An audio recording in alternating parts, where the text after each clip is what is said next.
four great speakers for you tonight, four great panellists, I should say. Many of you will know them. I think they've all been, they've all either been on panels or given presentations at our meetups before, so it's great to see them again. I'll start with James. You know James, of course. James from Glassnode. I'll get the guys to introduce themselves quite briefly as well, but just to give you the... I'll start, and then, of course, we've got Lloyd, and Michael, and Andy. So I might just get you to start off, introduce... I'll start with you, Andy, since you're first in the line here. But before I do that, I'm getting a bit ahead of myself here. Who's new to Bitcoin here? Who hasn't come from a Bitcoin Sydney meetup before? Okay, so there's a few, about 20% of the room. That's good. Okay, well, I'll just let you guys know that we do three meetups a month. We have this one here, which is our main big meetup, where we'll either have a speaker or a panel or something like that. Then we have a Northern Beaches drinks and a Sydney type social drinks as well. And we've got all of those you'll find on our meetup page, which is bitcoinsydney.org. We have a Telegram chat as well, where you can join and keep in touch with each other and discuss things and argue and whatever else between meetups.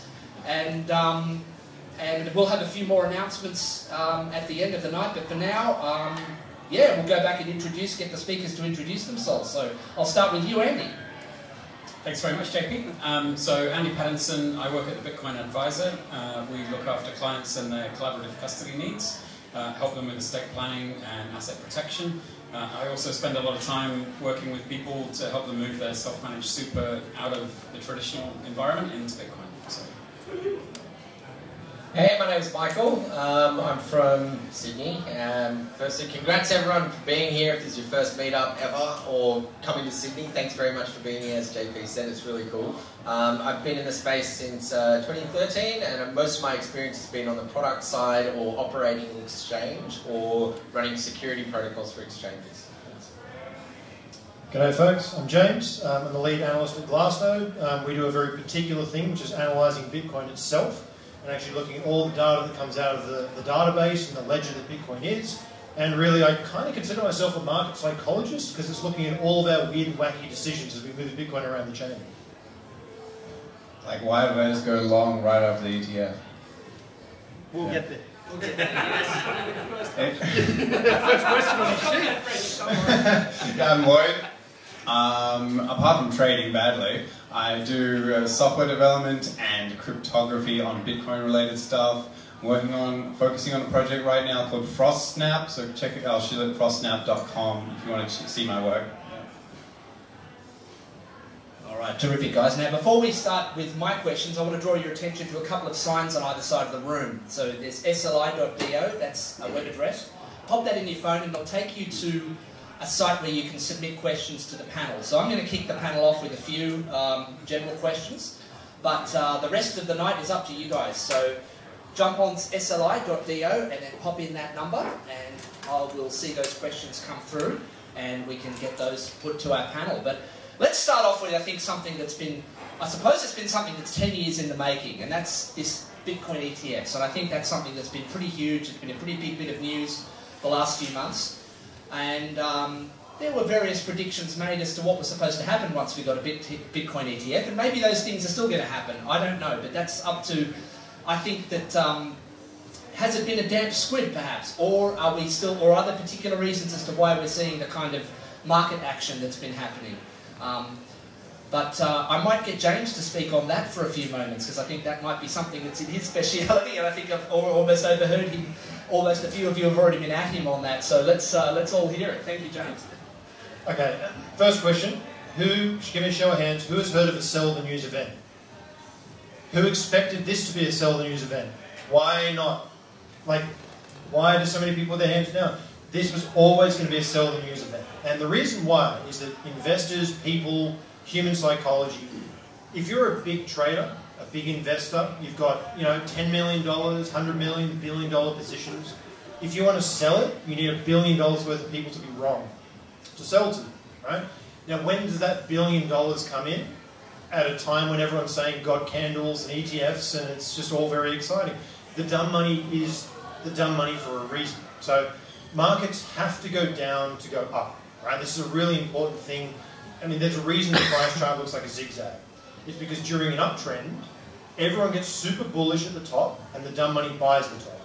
It then has to pull back, right? And traders are looking for the excuse, any excuse when that dumb money is going to flow in. Right? So you can measure some of this stuff by data. You can measure it some of it is just the way markets move. Now, there is another layer to all this, which is that there's GBTC, right? This is an enormous toxic pile of absolute garbage. And there's a lot of people who need to get out, want to get out, hate Barry, whatever reason it is. There's a lot of reasons why people are exiting that in huge volumes, right? Why are they exiting that? Why are they choosing this moment to exit? So, because it's the first time they can exit. Right. So essentially, GBTC was by and large the reason we had the 2021 bull run, right? 600,000 Bitcoin migrated from spot markets into GBTC, but at the time it's called a closed-end product. You cannot redeem those shares. So the premium got arbitraged away and the bull market died in roughly around February 2021 when that premium went to a discount. Now those poor buggers who held those shares, they've essentially locked in a discount now, so the shares that they own are still toxic. They've got a whole bunch of leverage attached to them, and they had to carry them the whole way through the bear market at 50% below NAV. Now that the ETF is converted, they can actually redeem them without taking a 50% haircut. So there's a lot of people who are now looking at it and going, well, you've charged me 2% for a year, you've underperformed for that entire period, you've taken me to hell and back, fuck you. And they're selling all their coins, right? So that's essentially what's going on. Huge amount of outflows. Now, it's important to note that the ETFs in general have been inflows. So we have seen more buy-side pressure. But there's a bunch of people, some of you might even be in this room, some people who actually just took profits. Some of these big traders, they're up 180%. 2022, most people got killed on everything. So you get 180%. Sometimes that saves a hedge fund, right? Because their NAV has been complete dog shit for 2 years. They finally made it back literally in one trade. They took the ETF opportunity and they leveled the playing field. So at the end of the day, the market looks extremely healthy under the surface. It's just got to work through, right? It's a game of patience. Markets must go down to go up. The more down they go, the higher they go up. It's like resetting the slingshot. Could I just push back on one little thing though? You mentioned it was a sell the news event, and one of the things about, well, one of the arguments I heard about why it wouldn't necessarily be a sell the news event was because the very money that was supposed to be, that the Bitcoin ETFs allowed to come in, is the money that's supposed to be pushing the price up. How can something like that be priced in when ETFs are supposed to unlock an entirely new source of money? And that was supposed to be the promise of the ETFs. It would allow a sort of essentially a tsunami of money to come in. So in that respect, I could see how many other things like halvings potentially could be argued as being sell the news events, because we know they're coming, and there's nothing about the halving that prevents money from coming in, but something like an ETF, that actually does open new money that couldn't price it beforehand. What would you say to that? It's a great question, and I would actually say that in markets, when we talk about pricing something in, we opened the year at 42,500. 2 days after the ETF, we've rallied to 40, 49, we've traded down to 40, and we're back at 42,500. I would say the ETFs were absolutely priced to perfection because we were flat for on the entire year for about 3 weeks. So we were priced to absolute perfection. Now the problem is that there's not a whole bunch of people sitting there with briefcases of money willing to pile it in on day one. Because a lot of people expect to sell a news event, money managers who are going to be investing. Like many financial planners, yes, they now have an option to buy Bitcoin, but they still think it's a scam, right? Just because the ETF is valid, it's going to take another year for them to believe that this thing is real, right? Vanguard, right? Vanguard literally stopped people from buying on their platform. Just because it's live, there's going to be some people like us who move some of their savings across, their 401ks, all this kind of stuff. The vast majority of people still looking like you've got 4 heads. So it's going to take, we're one step closer to that wall being broken down, but markets are about patience. We all know Bitcoin's $1 million asset, but not tomorrow, right? It'll get there, but not tomorrow. And that's the thing. Apply that to all of this thinking. It just takes so long for these things to play out. The world is a slow and steady place, albeit volatile, right? You go to 49, you go back to 30, you come back to 42.5, you went absolutely nowhere, you just wiped out a bunch of traders along the way. Just to chip in, you see it with the halving, right? Like, if you watch the last halving, the halving happens, you can watch the block and you can go, 12.5 Bitcoin, 6.25 Bitcoin, and the price didn't do anything for several months. because it just takes time. And we're 10 days in, so that wall of money is there, but the dam hasn't broken yet, I think. Fair enough. Did you want to add something? No, I was going to say to this, like a lot of people didn't anticipate a lot of these, well, I mean, they anticipated a lot of stuff, but you've got GBTC, like James said, they're bag holders at the moment, and they're just trying to get out of jail as cheap as possible, not get out of, like, escape that trade as cheap as possible. But then you have people that are forcing that trade to exist, FTX, the liquidations of the bankruptcy or whatever, they've got to sell a whole bunch of their coins. I don't know if 3 Arrows Capital is in that same, okay, yeah, so there's the next one coming. But all these people, they've got to run through the fire exit first, so they're stopping the materialization, or whatever you want to call it, of all this new money coming in. But it's fascinating that this new money's coming in. That's like a big fat buy order every day.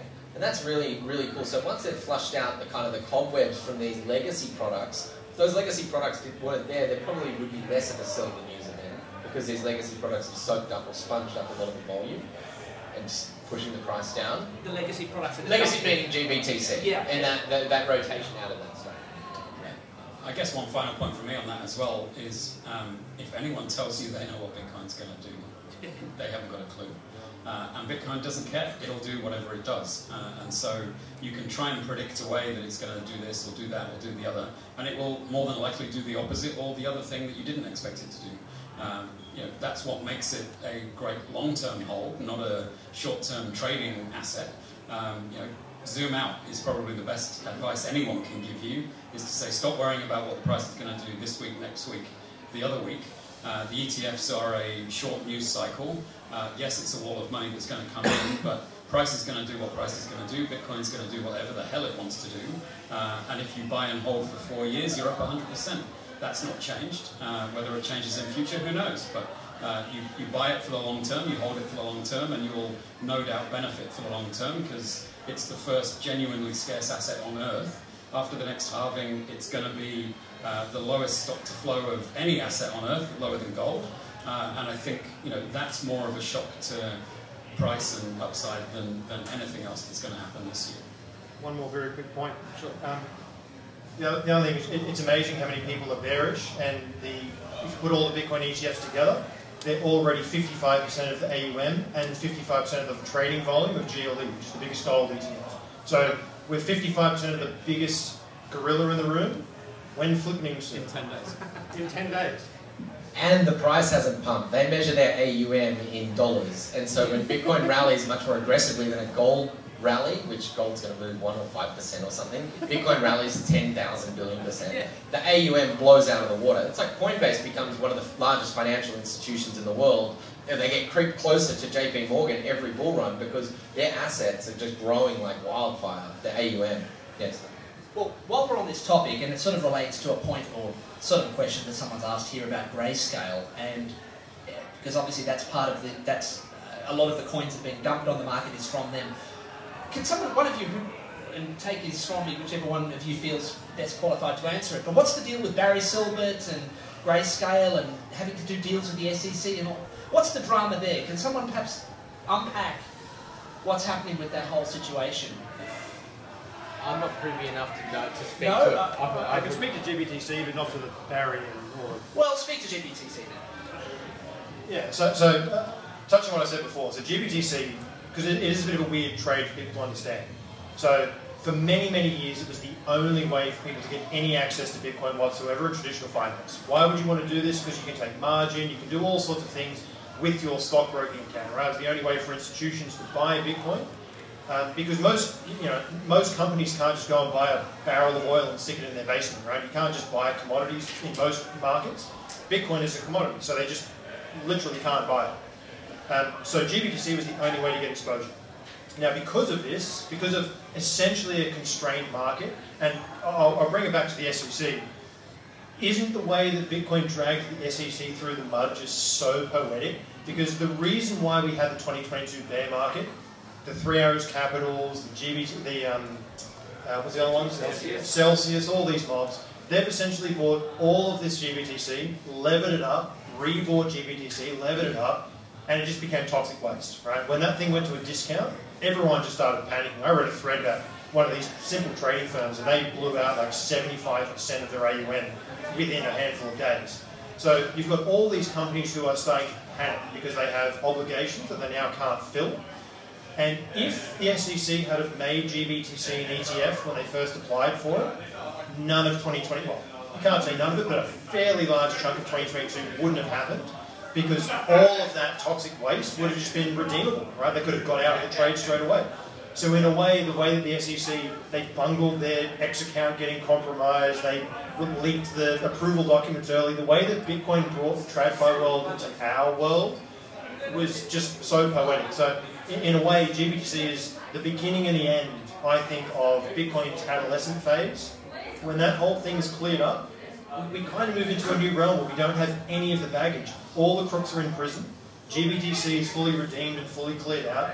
All the leverage from 3 hours is gone. There's kind of no hangovers. The stench of Mt. Gox, Mt. Gox. Binance got away with just paying a $4 billion fine. I mean, they obviously did more than $4 billion worth of stuff. They got a tap on the shoulder and said, work for us. So you've now, what's the overhang? There's no overhang. So the old world of Bitcoin's growth phase, maybe after Mt. Gox, is done. And you just like, it's green fields. All right. Well, look, while we're on, I might just do one more on this topic, and then because I want to ask Lloyd. Are you going to point? I want to ask a question on this topic. Well, go on then. So yeah, what is all these ETFs? There's like so many of them. So clearly they didn't all just become Bitcoin experts. These guys who are handling this Bitcoin. Is it really all just Coinbase? Do some of them do it themselves? Do they hold on to the Bitcoin themselves? How do they? What's the mix there with all those ETFs? Oh yeah, no, I was going to say, I'm pretty sure Coinbase has won most of the deals, and Fidelity, but yeah, basically swamped it, and then Fidelity does their own stuff. Fidelity's been in-house, really like forward-thinking, considering how big they are, and like I think Abby, who's the CEO, they've been like very aggressive in pushing an understanding of this. Like since it'd be 2014 maybe, 2015. So they're doing it themselves. I actually think what's going to happen in the future, there was just a data breach where 28 billion records were broken out. Like basically KYC records were leaked like a week ago. And I think what's going to happen is in the future, being able to defend a Bitcoin node is going to prove your ability to secure information as a large company. So let's say Fidelity, you can trust Fidelity not to lose your information because they know how to secure a Bitcoin node. And it'll become like a standard of operations in these big guys, and a lot of them are going to compete for that in-house, self-sovereign kind of, the same way people manage their own keys here, it's going to have the same stench to them if they're not managing their own keys. I think in 2024 you'll probably see a big acquisition of a custody company as well. For that reason, BlackRock doesn't want to use Coinbase. They'd rather buy someone and make it look like BlackRock does everything, I think. I got more question then because it's too crazy to me, right? So all these ETFs are just using Coinbase. So they're basically different front ends for Coinbase. Literally, that's exactly what it is. Okay. Coinbase is the layer 2. So yeah, literally Coinbase is layer 2, and thank God it's not proof of stake. And now if it was proof of stake, now you think about like in the Ethereum world, there are lots of people saying, oh now Ethereum's next, it's proof of stake. That's like the largest enemy you could ever have. I bet these guys are kicking themselves in the balls now for being like, shit, we moved to proof of stake. Now because they've just chopped off security. Now we're a security, and now if anyone big comes and buys it, BlackRock is like a large share, like they own 10% of every company. If they start buying up big, then they go call Fidelity, and then they call their other mates, and they go, hey, we own like 80% of this network. Do you want to just fork it and change shit? Yeah, fuck it. That'll make heaps of them. Like we've got a quarterly report coming up. We've got earnings reports. Like things like that become a thing. The Ethereum Foundation can do now if they want to. Basically. Yeah. One question that came through here, and we may have kind of covered it, but it's again for you, James. Someone's asking, are we able to identify the wallets that belong to particular ETFs? And I might just extend that question with a word of my own, because it's something that, as a gold, I won't say gold bug, but as someone who has interests in gold, my father sort of keeps, we've all got someone in the family who's somewhat skeptical of Bitcoin, but the question is always, you know, with these ETFs, won't the price just get suppressed like it is with gold because of various shenanigans and fractional reserving and things like that?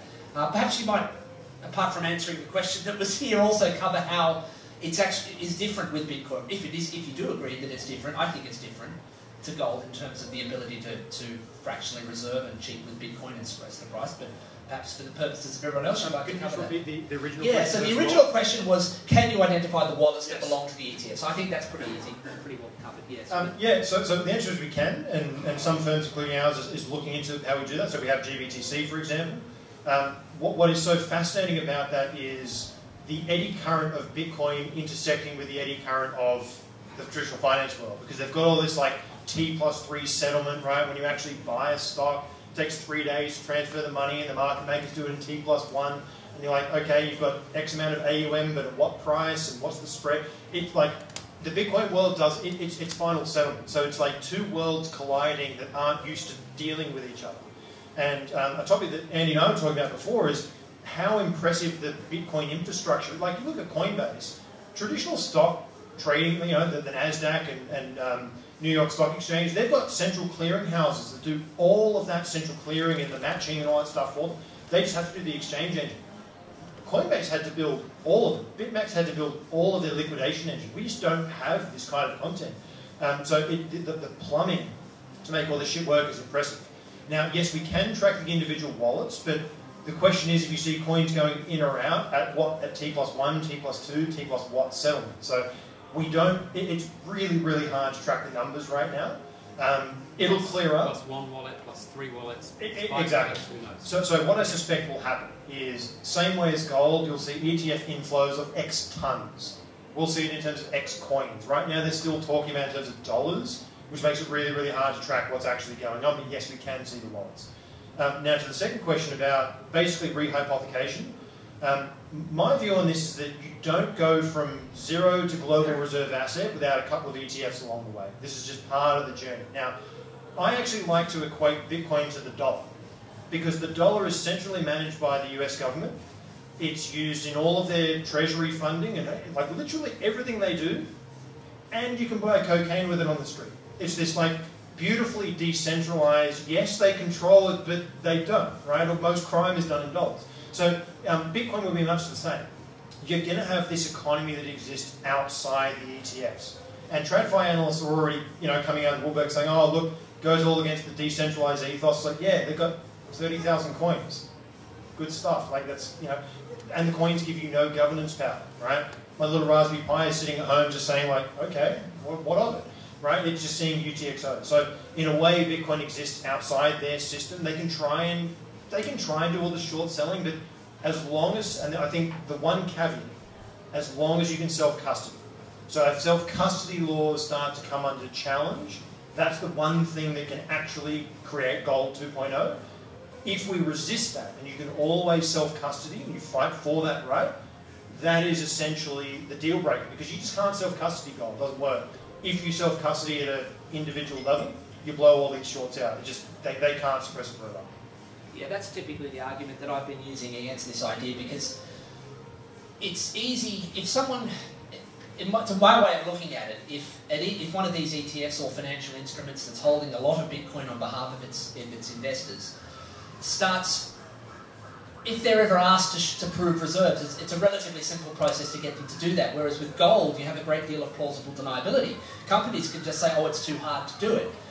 You have to, and that's what they've been doing since, I think, in many cases, since the 1950s. Ordinance since the 50s. Exactly, and they've just got this plausible deniable line that they can fall back on to say that there's some difficulty in doing it. Yeah. You sound like you've got something to add there. I'll let you go, Michael. No, I was just about to add to this point. Are they going to give their addresses out, or should that be a thing? Yeah. So what we saw with the ETFs, like that would raise red flags. Of course, if they don't do it, exactly. Yeah. The social layer, because it's such a social security policy that preserves Bitcoin's value system, the pressure they will receive for not doing it will make it untenable, like unrealistic. Look at Franklin Templeton, or whatever, they've got laser eyes on their social profile. They're playing right into the hands of it. Oh, what do we say? They say this word, don't say that word, touch this word, don't touch that word, don't say crypto, say Bitcoin only. And then in the same way they're speaking like that with their wallets. We're going to do 20,000 or 2% of our stuff is going to core devs. We're going to do 5%. And everyone is fighting for the loyalty of the Bitcoin community. So in that regard, if you saw today, Bitwise, the CEO, Hunter, he's put out, should we disclose the addresses of our Bitwise holdings? Basically, would that transparency increase, blah, blah, blah. And people were first like, yes, but now that will happen. So I think that would be a forcing, it's a competitive function. Yes. More of a competitive advantage. I trust you because I know that you guys hold it.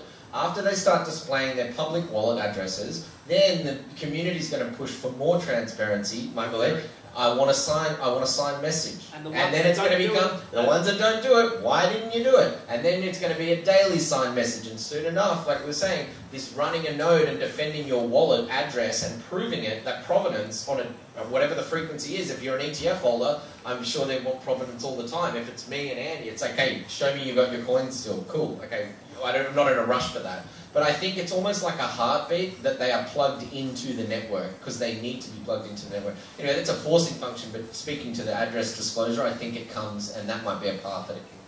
Amazing. No, good. We might move we can come back to this, but I do want to bring Lloyd into the conversation because he's here as our technical, I guess, person who can cover sort of technical questions. And one of the things that's come up here, well, I did have something in mind, but I think we can bring it to this. I hesitate to bring this one up, but it's thoughts on Taproot Wizards, and just if you have thoughts on that, or we can move on. Yeah, I mean, is this being recorded? Is this camera on? Is that on? Like, is that going out to people? Yeah, but so tell them what you really think. So more specifically, well, I won't go into specifics. Very magic. Okay. All right, let's. Yeah, the Taproot Wizards, I mean, I'll keep my comments short. Like, it's obviously, I think it's a flash in the pan kind of excitement about, you know, JPEGs on Bitcoin, and those might imbue the JPEGs with value. You know, spoiler alert, it won't in the end. You know, we've been seeing. Sorry, before you go on, because I don't think many. I mean, I think it's all pretty silly as well. I think our job here is money. That's the thing. But perhaps you could just explain what is an ordinal.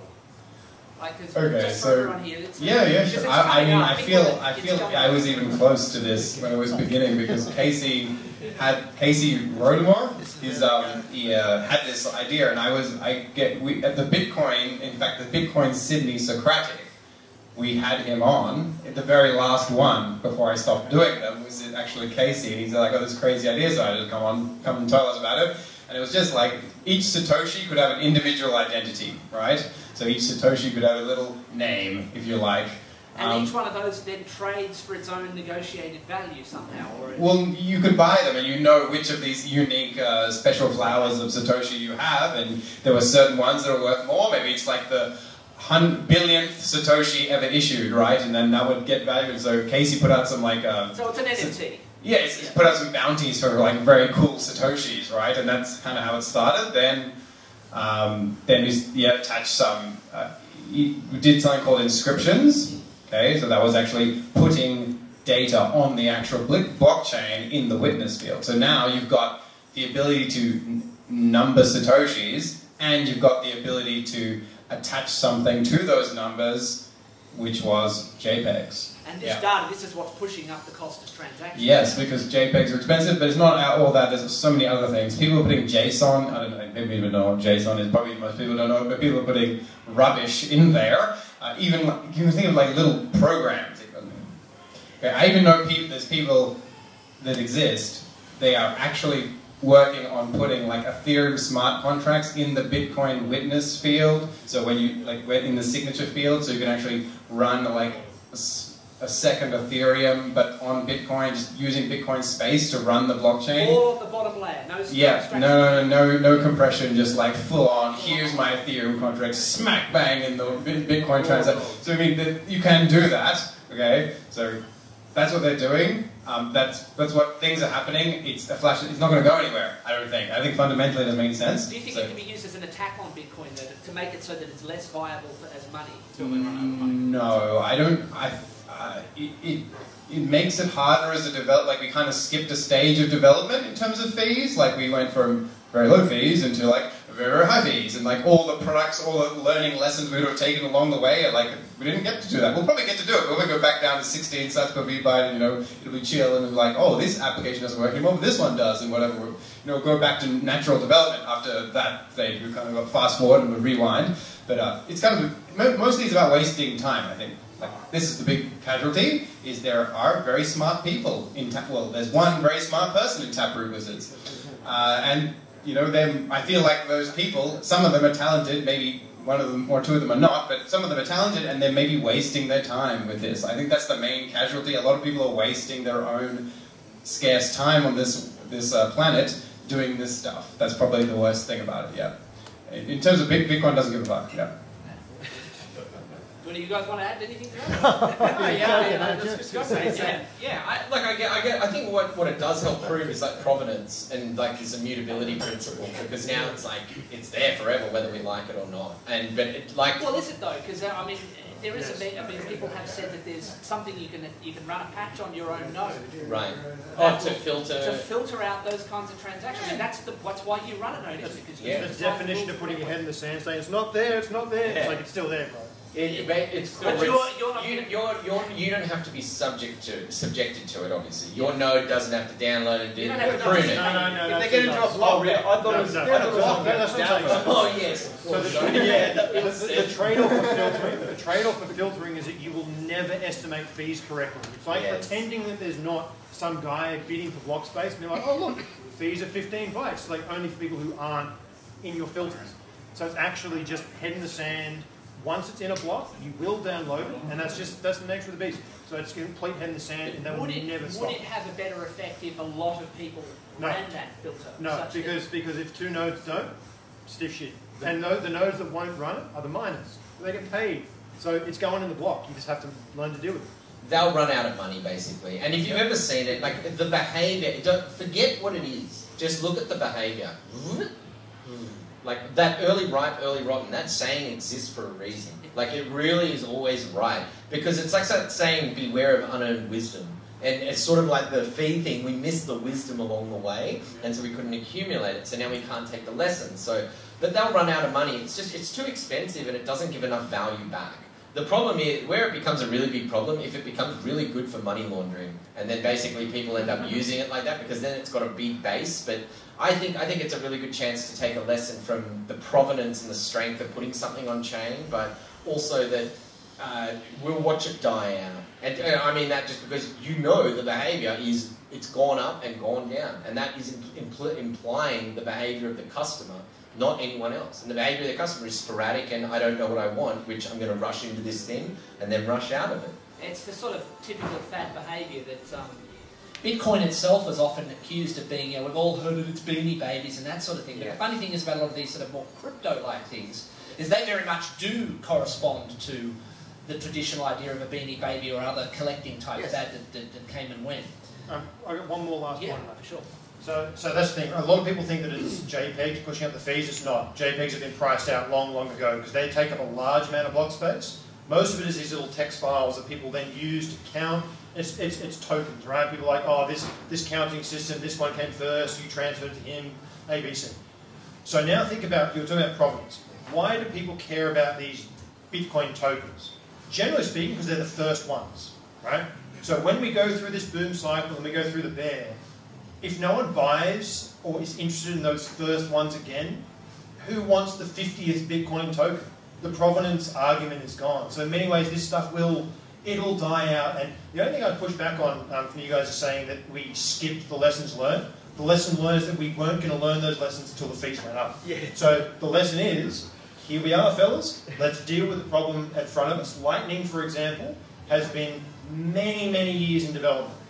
Got fucking steamed the moment these fees showed up, and we're now saying, we need something that isn't Lightning. So when you say it's a distraction, I would say there's a lot of years we could have spent not building Lightning to build something else. So in a way, this forcing function, it's good for Bitcoin. If JPEGs and dick pics on Bitcoin kills Bitcoin, pack it up, fellas, we're going home. Like it's over. We were never going to win.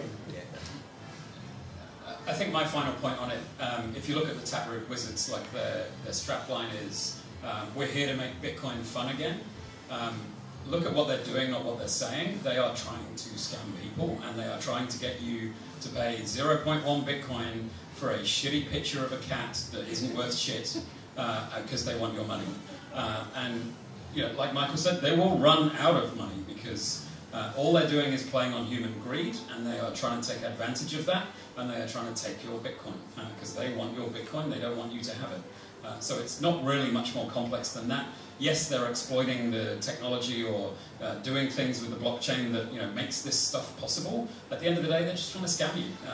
There was a question from Lisa Huff on LinkedIn the other day. What's your elevator pitch for Bitcoin, not shitcoins? Simply, it's money versus degenerate scamming. And these are no different. Tell me what you really. Yeah. One thing I'd add to that as well is that, see, with a Bitcoin, this comes back, I think, to the argument that I've made against the idea of, well, we've all made this argument, I think, but against these are essentially NFTs, non-fungible tokens. It turns out, though, that fungibility, though, is the thing you actually want. Why do you want it to be non-fungible? Because with fungibility, one Satoshi is the same as any other, and therefore a market can be created to make sure that no one's paying any more than anyone else for a single Satoshi.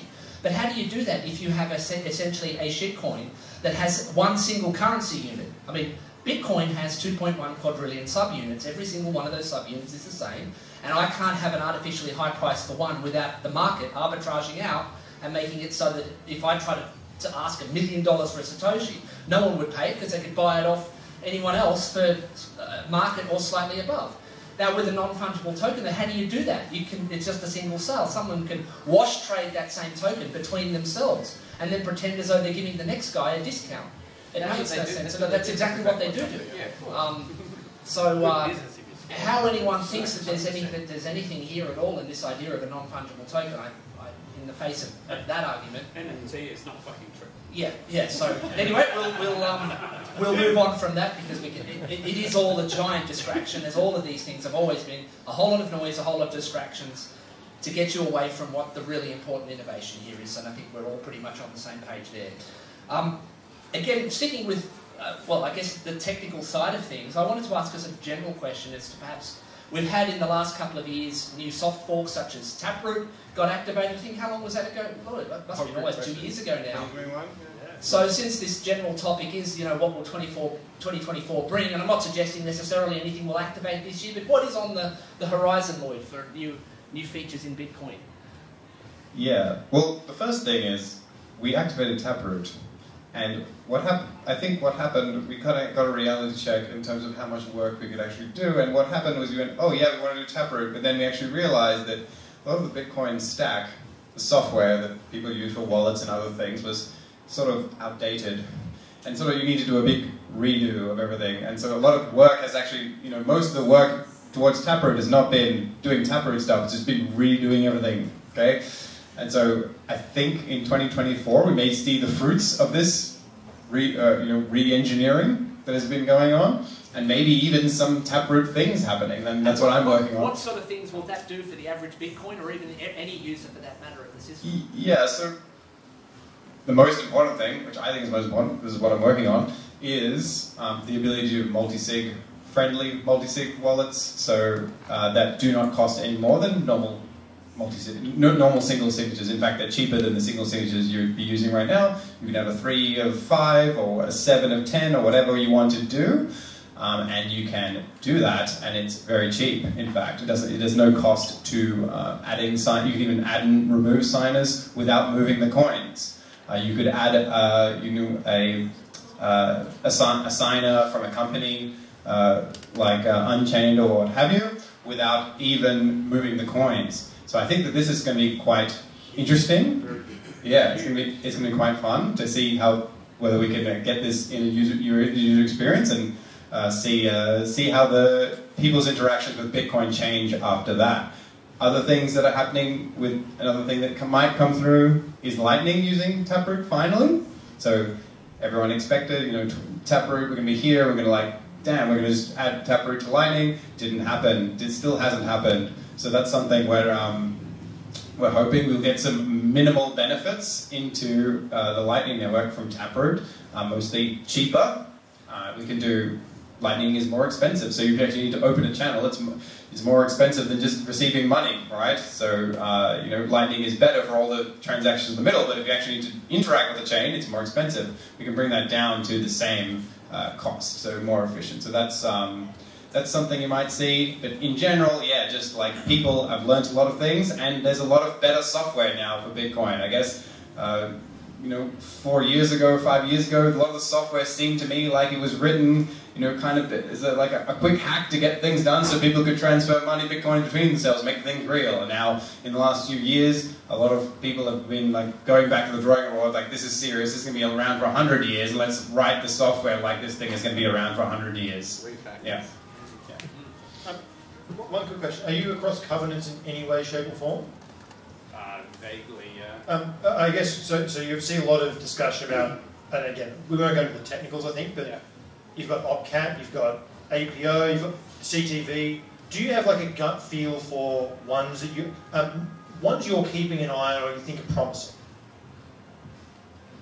My main opinion is I think we have to, there's a kind of a decision to make, right, and how you approach these upgrades. Can we just enter a new realm of Bitcoin where we just upgrade every like 3 times a year, just add a new thing that's very simple and very, you know, modular, and then carry on like that forever, right? I mean, that would be cool, and then we could just, you know, developers could, you know, figure things out as we go. It could be more like a normal startup, right, where you add new features and see how they go. That's not how things are going, though, because it turns out to still be very political, but actually, you know, maybe that's a good thing, because, you know, we activated Taproot and still no one is using it. So what's the actual point of doing a new thing when you didn't even use that thing yet? That's my main opinion, is actually, maybe actually this very slow-moving thing is good. Now, none of the things that exist have had a compelling enough case to get people behind it. And if you saw Taproot had a lot of people behind it and then still not really being used, you can imagine like all these people who are so into that covenant proposal just sort of disappearing after it gets activated. So this is the ones I like. The one I like is called TX hash. I think it has potential if you add in a few more tools with it. Now, I mean, the big question is, what is the point of this? Like, what would actually change? Like, talk about what would change with Taproot, or what should change, and what's actually going to happen. What is going to change with these covenant proposals that would actually interact with your lives? There are, like, I would like to say it's all bullshit, and there's no reason to do it. I'm a very like minimalist kind of person. There are some really nice things. There's 1 or 2 really nice things that I think will be game changers, right? But we still haven't got the game-changing things from Taproot, so I'm just not even going to go there yet. And please correct me if I'm wrong, but I think covenants are something that I'm no expert on it, but I've been trying to work out what's going on. Because I'm sure most people probably don't know what they are. The concept is that when you're spending a coin, your signature is the proof that you're allowed to spend that coin. So it's a rule on who can spend the input. Covenants define rules on the output. So you can say that this coin can only be spent to this address, or it can only be spent after this block page, or it can only do X, Y, and Z. So covenants is kind of like the other side of the equation, and applications can be like insurance companies, right? Maybe if you've got Bitcoin insurance, you can have it can only go to the trustee, or it can only go to, like, you kind of define the rules. So it's a very interesting dynamic, and I think one of the most, I think you touched on it, the real question that I see coming up is not necessarily whether the covenants themselves, a lot of the technical stuff people can debate and they kind of get to the end of. The question is, how do we actually activate it? Because Taproot was a big lesson that Bitcoin is really hard to change, and we kind of rushed Taproot. There's a lot of people who are very unhappy with the way the speedy trial went, and I think that now the question is, how do we activate stuff moving forward? Because do you put lots of stuff in one package and go through one big animalistic fight to get stuff approved? Or do you do these tiny chunks and risk, or you do one and risk never doing a soft fork again because it's just hell? So it's a very, very interesting governance debate. Yeah, I don't know. Just dragging it down to the kind of non-techie or like, you know, normie in the room, is the analogy to the internet useful in terms of like Bitcoin is IP and TCP IP, and then all the layers above are the areas that innovation happen? Like I'm showing my age going back to when I was at university learning about the internet. I remember using, you know, IRC chat and other things that were very simplistic. If you look at the way people use mobile phones and apps today versus the way that things worked back in 94 or 96 or 2000 or 2005, that innovation happens over many years slowly, but it feels really quick and dramatic. Like when the iPhone came out and they invented the concept of the App Store, I remember when you downloaded your first apps, you got really excited when an app update got released because you were like, oh my god, what new functionality did they put in my Google Maps app or whatever it was. I don't really see Bitcoin as too dissimilar to that in terms of its kind of improvement cycle over years. Like Taproot means jack to most people, but actually it's a fundamental capability improvement that, like you say, hasn't been leveraged yet. But these things happen over longer time frames than perhaps we all want them to happen over. But I think that analogy to me is certainly very useful, that the internet is very different today than it was in '94 when I first started using it, or '92 or whatever. I don't know, do you have a thought on that? Yeah, 100% is a layered system. That's where all the innovation will happen, and that's why I'm skeptical of changing the base layer before the layers even up here are bursting at the seams with the need to fix the one below, right? But let's make a case that we actually do need, because IP hasn't been updated, IPv6, but no one even gives a shit, and maybe the covenants will be like that, right? So there is an argument. I can explain, I can explain with Taproot with the simple terms why that is, and you haven't seen it yet, but it will be big once you see it. For covenants, one thing that I think would be killer, right, is if you had addresses that I give you an address, right, and you send money to it, but I would draw from an exchange to it, whatever. That's actually a Lightning channel. You didn't even know that was a Lightning channel, but you don't have a Lightning enabled thing. You just send Bitcoin to the address and just pop I can spend that as Lightning now. The reason we need covenants for that is to actually set up that contract in the address that actually sets up the full Lightning channel, like James mentioned, inspecting, the only transaction can spend from this one is like the first Lightning transaction that goes into the protocol. And so if we could do that, that would be quite cool. And there is no way of doing that without updating the base layer, really. Well, you can try. I think there hasn't been enough. You can hack around it and make security assumptions, trust assumptions to maybe do it. And that's what I think is okay, the covenants thing. I mean, for the vaults thing, more like what you were mentioning, right? You can restrict who spends or where it's spent to if you use a hardware wallet, right? Your cold card would say, hey, you're only allowed to spend transactions that look like this. None of the hardware wallets have really implemented this, and so is this such a burning desire when people who are competing against each other to get market share don't even do this? You can only spend, if it's more than this much money, it has to go to this address. Why can't I program that into my hardware wallet if that's a really important feature? So I think that's basically the summary. That's yes, in theory. I think people are getting stuck on the theory, and maybe I think we need better product managers, and it's nothing that developers are kind of doing their job, and maybe they need people to guide them in the right direction. Yeah, that's I think the situation, yeah. I was just going to say as well, just on the development side, I'm always apprehensive about big development stuff happening in a halving year, because if you think of halving years, it takes away all the energy, all the resources. It's the equivalent of being a bear that lives in a log and comes out to eat after hibernation. All these teams, exchanges, developers, everyone's work, they're about to eat, so to speak, which means their work is going to get put into place. Their systems are going to get stress tested. Their lives, their personal lives, their emotions, everything is going to get stress tested. So I always think I hope we don't, the Bitcoin community doesn't try and push for too much in the way of new features this year, because there's so much happening. All the teams won't be able to give it their undivided attention, because it's sort of like deploying new code on a Friday. You never do that, because everyone is going to get called up and no one's going to answer, and it's just going to be a shit sandwich. So you're setting yourself up for failure. So I just hope that, being lame and boring and conservative, but take that into consideration, I'd say. Excellent point. While we're on this topic, it's a similar topic anyway. I've got a question here from the audience. There are many views on whether the Lightning Network will scale. What are your thoughts on whether or not the Lightning Network will become the global network for Bitcoin transactions? No. Yeah, I always think the attempt is the best thing, as in making the attempt. So I personally think it's going to have some troubles in the future, but I think you'll always learn, and that's the best thing. We're learning at the moment. So so far so good. I think maybe some parts yes, some parts no. I think from a B2B use case, so if you imagine you have a relationship with your bank has a relationship with 50 shops out here on the street, you spend at that shop, it links through their Lightning channel. So the hub and spoke model already exists in the fiat system. So yes, Lightning I think will service these purposes, but it will probably be through intermediaries. But the thing that you can do is link your own node up. If you've ever tried to sync a Lightning node, I congratulate you. It's an impressive achievement. There's about 5 people in the world who've done that.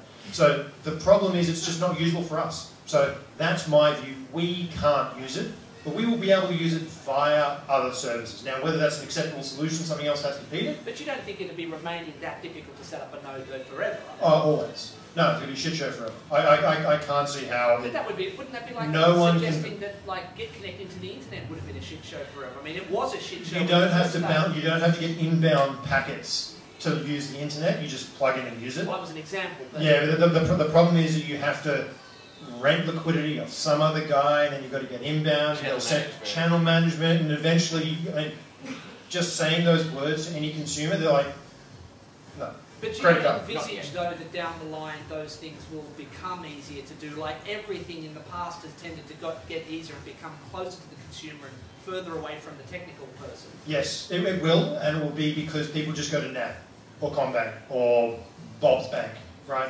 That's that. So your answer is yes, but they'll go to professional Lightning node management services, which will invariably be money service businesses.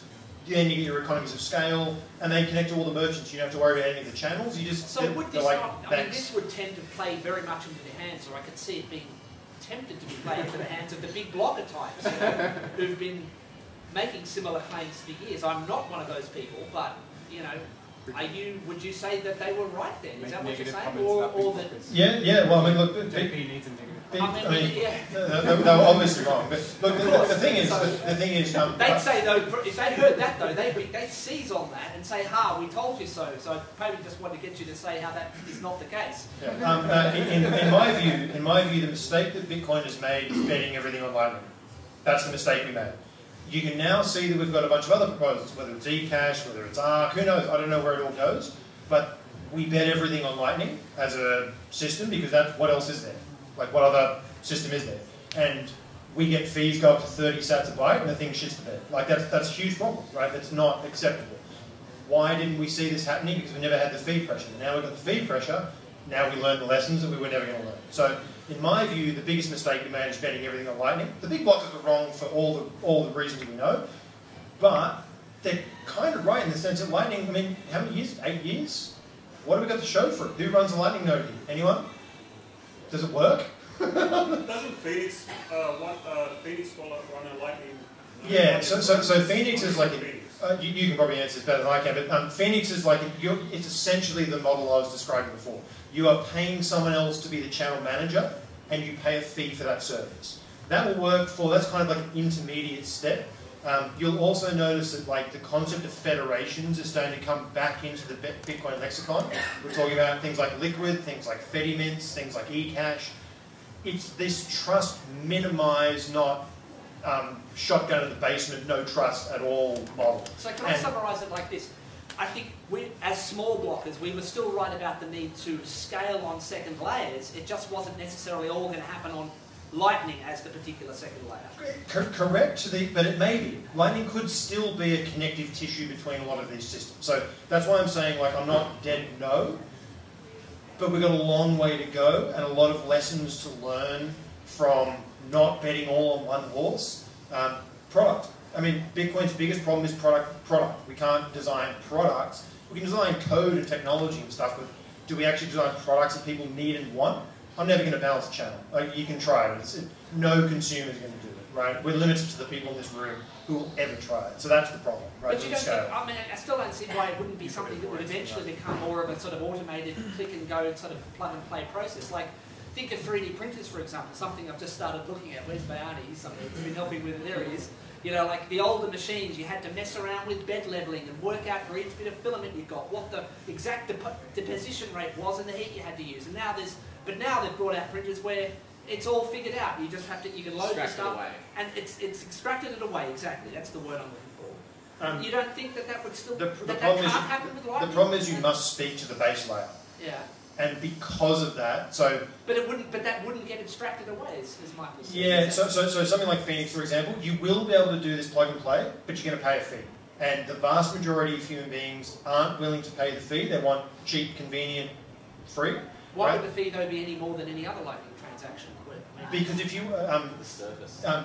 self-sovereignty will never be cheaper than paying Combank. Never. Because they get all the extra benefits of you being I'm suggesting, though, that these that the abstracting away occurs automatically in your own your own software. You don't have to pay an extra. Okay, so here's another question. Someone might know the answer to this. If all 8 billion people wanted to send one Bitcoin transaction, how long would it take for the mempool to clear? 67 years. So there's not enough room for everyone to have one channel. So as a result, you need to have shared channels. And once you go down shared channels, you've introduced some kind of trust. Like, you can rapidly see that the Bitcoin-based chain doesn't scale, and that limits things that scale on top of it. So in that sense, do we need, like, the concept of a Bitcoin bank isn't the worst thing in the world, as long as you have the option for self-custody. And I think that's where we get stuck, is we try to make everything hyper-decentralized, and we result in having just lots of wasted dev time, and we get nothing out of it. And of course we become susceptible to making the perfect the enemy. Yeah, exactly. And let's think about it from a product perspective. People want it to just work, and until it just works, they won't adopt it. The more that and that's why ETFs are a funny kind of linchpin to all this, because a lot of people are going to buy their first sats in an ETF. Some of those might just buy a cold card one day and self-custody. Some of them, not all of them, but some of them will. It's this like exactly. Perfect to the good is exactly the way to think about it. Well, on that note, I might bring this back. Please. I'm dying to talk about it. Okay, so I agree pretty much with like the James perspective. But there's a few like tweaks I want to make to it. Okay, so there was a lot of we in there, like we focus too much on Lightning, but actually some brilliant people. I don't know. The people actually made the thing work. It's a miracle that it actually works. Like from a piece of paper to actually this thing and it works. It actually does work. Under the constraints it has, but it actually does work, is an absolute software engineering miracle. Like those guys cannot get enough credit. All those teams, smartest people, not just in Bitcoin, around that actually managed to bring this like crazy idea. Bitcoin itself is crazy. It is crazy that Bitcoin exists, but the fact that you actually made this channel network over Bitcoin and it actually works is even more insane, right? So I didn't contribute practically anything to it. It was all people who put their dedicated their life to doing that, and they actually made it exist. So it didn't solve all the world's problems. Now, this is where the criticism began. Okay, so in the end, like hub and spoke works really well, right? In the end, Lightning has become hub and spoke, and it wasn't designed to be hub and spoke. And that is that there's a friction, to me, there is a friction between those two things, right? If everything is going to be semi-centralized, you can design a different protocol and actually be better for the users and everyone running it. I think you had to try, though. They had to try, okay? So that was the kind of thing. We had to try to have this super decentralized shotgun in the basement system to say nothing above. No more assumption other than the Bitcoin base layer, and we have to make instant payments, right? And they did that, and you can do it, and Phoenix Wallet is amazing, and there's really no trust assumption involved in Phoenix Wallet except for the Electrum server you connect to, and the software you're running, and hopefully your phone is on the right times and so on. So it's like a bit more sketchy, but it's pretty much the real deal, and it works all the time. And I can go to a Bitcoin conference and spend Bitcoin only the whole day, and get beers, and it sounds trivial, but it's actually kind of important. Like, you can imagine going to how Bitcoin conferences were before, and you couldn't use Bitcoin at all of them. Now you can have a full Bitcoin financial system within that conference area, and that is something, right? That is something that keeps you going. And so that's, I think, where that's the point. Maybe Lightning, like James mentioned, it's more like, okay, it was meant to be a global payments network. Maybe it's like a settlement network, like an instant settlement network rather than a payments network. And the payments networks will be built as another system, and the payments processes will be settling through Lightning instantly amongst themselves. So it's a necessary growing step, right? One small thing to add is like the value of Bitcoin goes up with there's a capacity on Lightning, I think, with the 0.14 or whatever it is. Is that there's a capacity on a per channel basis or something? Per what? Per transaction? Per transaction. I thought it was always like there was a limit on how much Bitcoin you could have.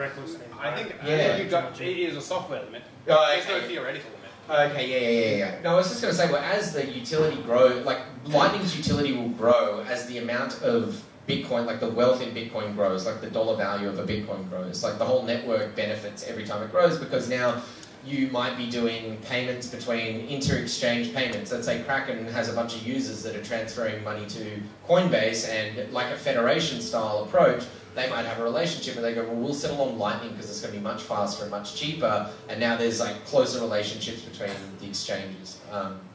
Yeah, sorry. But I was going to say the last thing, by doing something that even if it doesn't work and everyone goes, oh, well, Lightning sucks. Good. Now we know what doesn't work. Like that's the job is to figure out what doesn't work as fast as possible. And that's always a win, because for it not to work, someone has to prove something better or make something that supersedes it, and that's usually a win-win, and then you get that because they're proving Lightning wrong or whatever.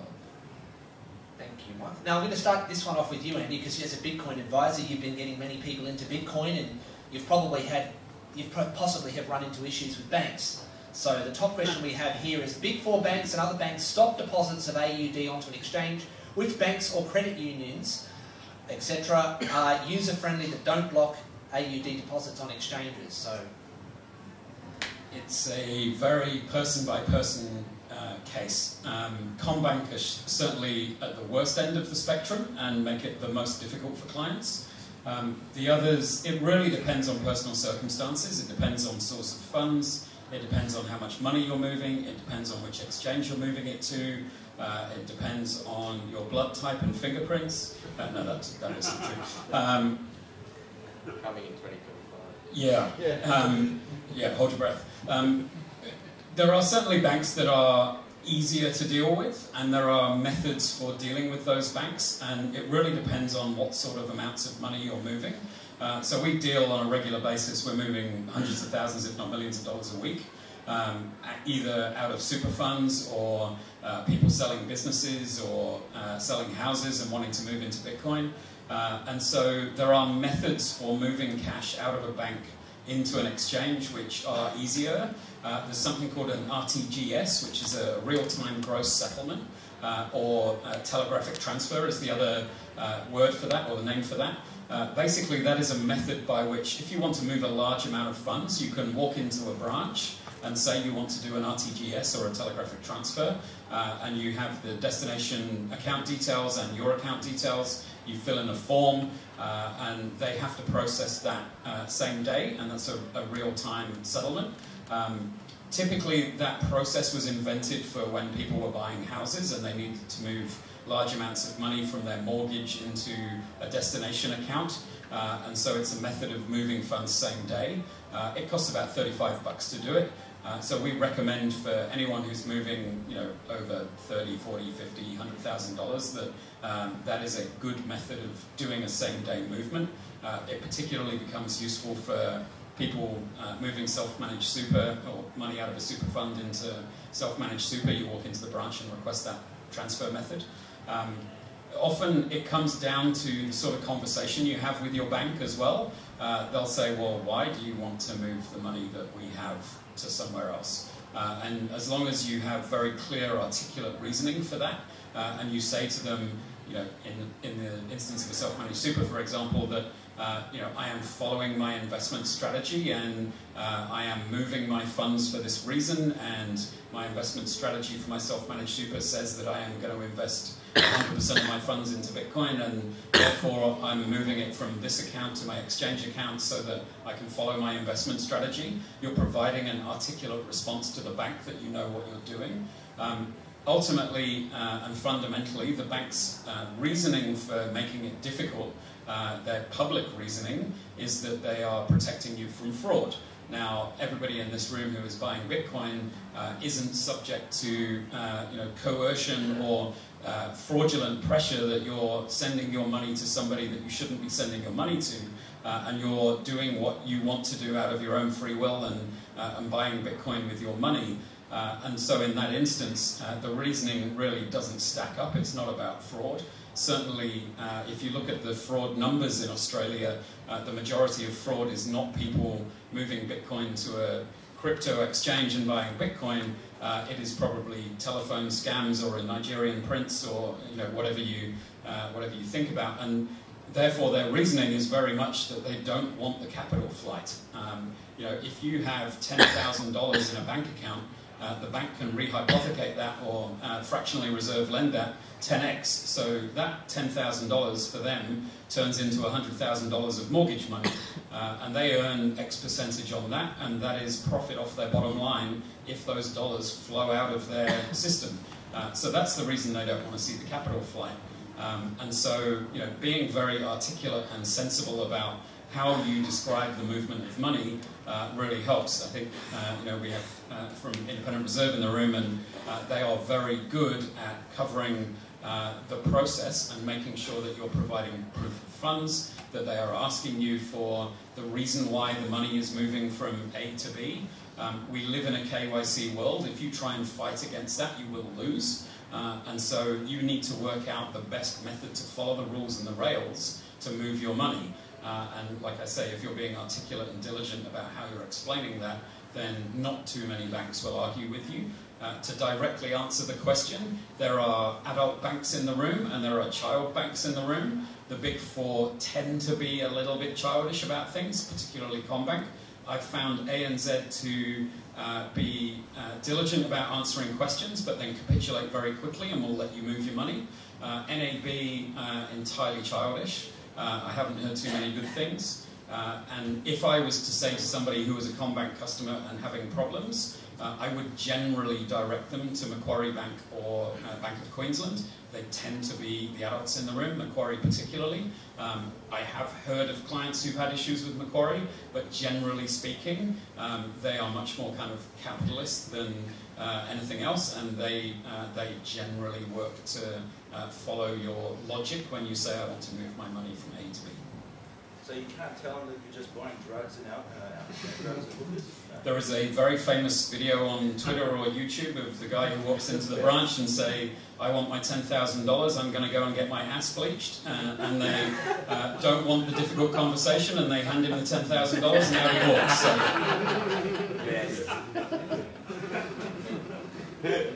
No, that's an excellent answer, Andy. I think that's very comprehensively answered that Andrew's question there. We'll go with next.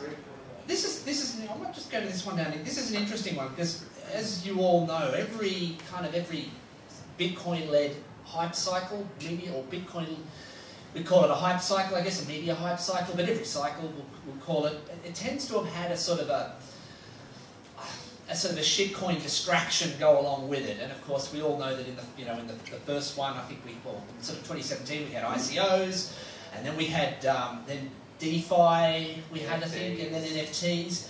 So the question for the panel is then, what do we predict will be the next big source of noise, the next fad during the next bull run? Anyway.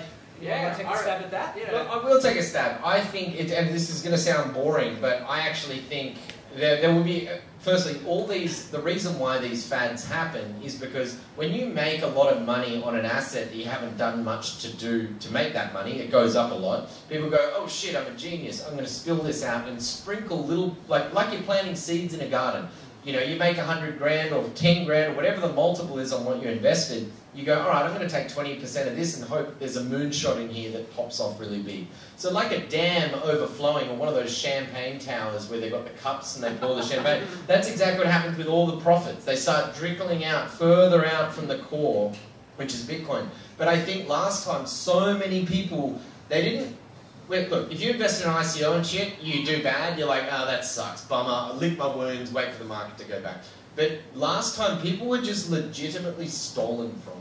Like, if you look at Celsius, 3 Hours Capital, and FTX, that person isn't like beating themselves up, being like, man, I'm such a shit trader, I'm going to not do that next time. They're like, no, fuck that, I was stolen from. Like, there's a very big difference in customers. Like, customer satisfaction is way different. It's the person that's sort of, beating themselves up versus the person that's now bitter and angry. So I actually think a lot of the narrative actually revolves around Bitcoin and like this super serious stuff, less so than the noise.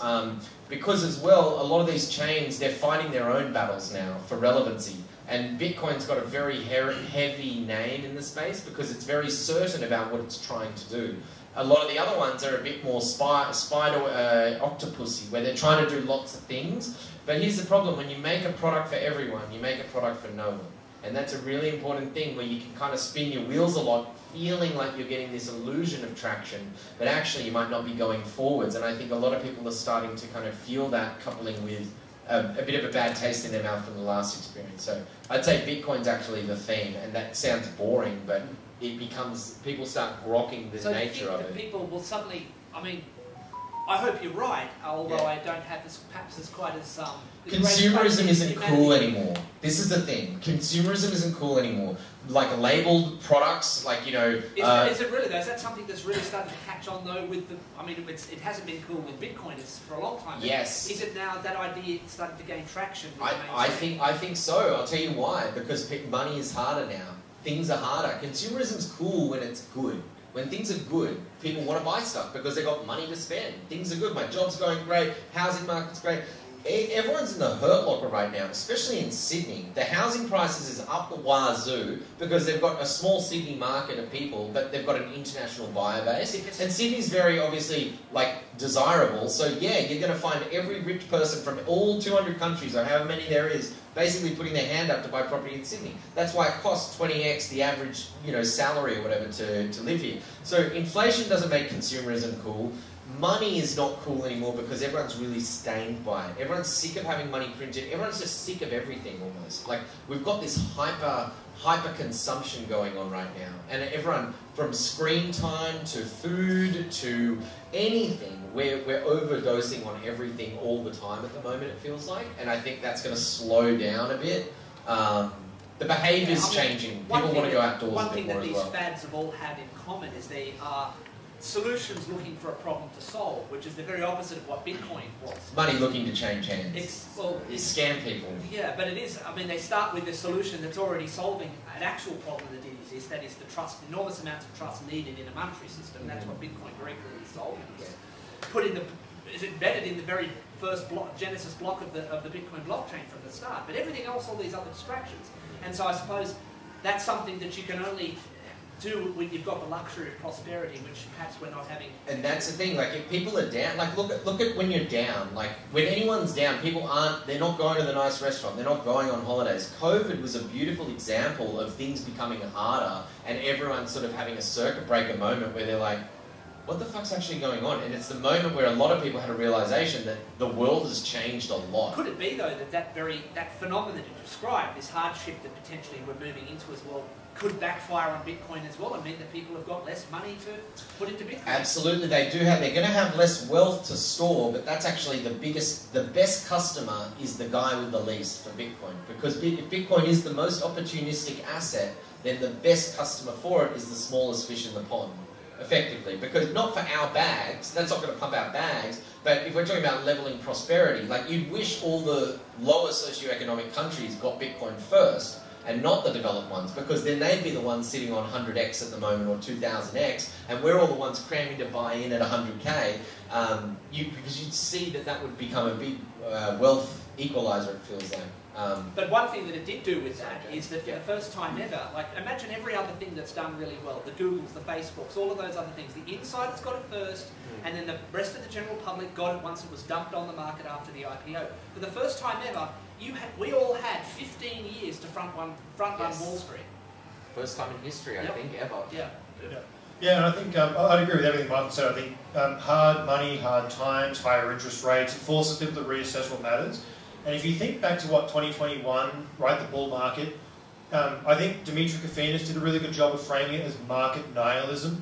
People just wanted to buy monkeys on a JPEG, right? This kind of insanity of just pure, unadulterated stupidity. And the reason why people bought it is because they knew it was stupid. It's the Dogecoin effect. They bought it because there was absolutely no reason for it, and that's why they bought it, right? Because they know that's why everyone else bought it.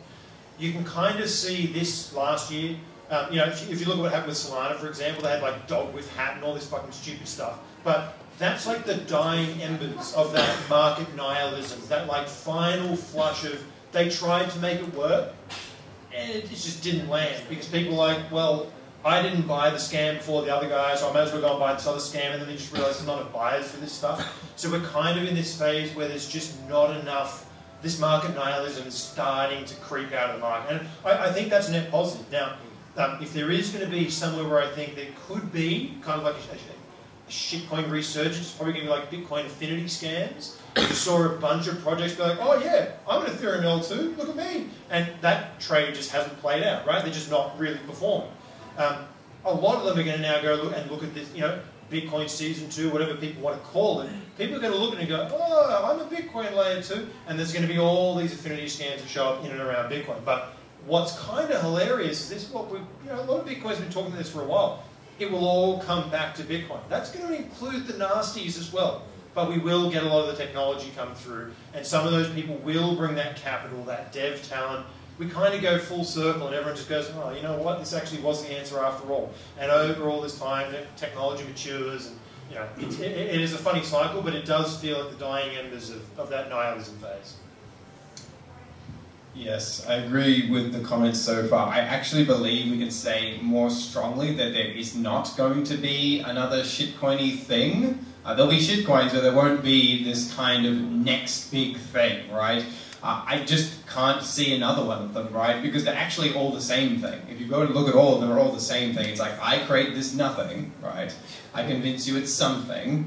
I sell it to you for something. I think if anything, they've gotten more absurd as these cycles have gone on. They got more absurd. They tried, the low-hanging fruit was, it's a stock, right? Yeah. That was the ICO. It's like, it's a stock, you're going to make money from this, you're going to pay you money. Like, turns out they're not going to pay you any money.